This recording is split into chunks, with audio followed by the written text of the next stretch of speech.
ভালো না হইলে কিন্তু শনিবারে হল থেকে নামাই দিত। শনিবারে নামায় দিত। আপনার ছবি হল থেকে নামাই দিছে 2025 সালে। আমি অন্তত 20টা ছবির নাম বলতে পারবো, কিন্তু নামগুলো আমি আপনার সামনে বলবো না কেন।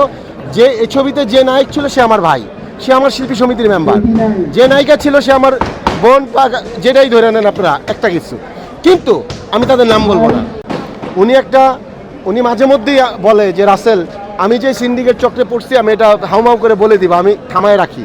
আমি অনেকবার মুখ চেপেও ধরছি যে যারা এটা বলার সময় এখন না। তুমি যখন একটা ভালো জায়গায় যাবা, এইটুকু ছোট ছোট বাধা যদি তোমার জীবনে না আসে, তাহলে তুমি ভালো থাকার স্বার্থ কি এটা তুমি বুঝবা না। আমি যখন এজ এ ফ্রেন্ড হিসাবে বা বয়সে বড় এজ এ গার্ডিয়ান হিসাবে আমি যখন ওনাকে গাইড করলাম, তখন উনি আস্তে আস্তে বুঝলো। কিন্তু নারীর যেই মনে যে দুঃখটা, যে ক্ষতটা, এত ভালো একটা ছবি দেখেন, ছবি ভালো না হইলে কিন্তু শনিবারে হল থেকে নামাই দিত। শনিবারে নামায় দিত। আপনার ছবি হল থেকে নামাই দিছে 2025 সালে। আমি অন্তত 20টা ছবির নাম বলতে পারবো, কিন্তু নামগুলো আমি আপনার সামনে বলবো না কেন। যে এই ছবিতে যে নায়ক ছিল সে আমার ভাই, সে আমার শিল্পী সমিতির মেম্বার।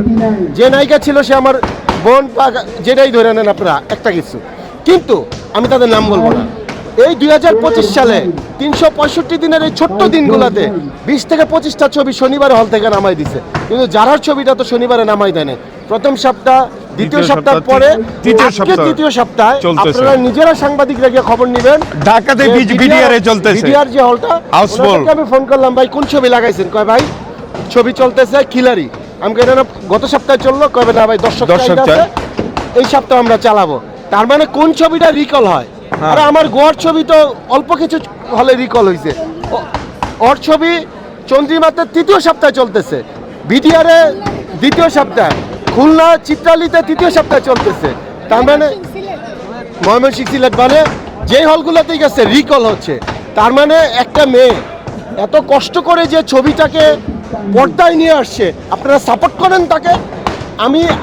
আমি ইন্ডাস্ট্রির আমার বোনদের নায়িকাদের কি বলবো, আপনারা সাপোর্ট করেন।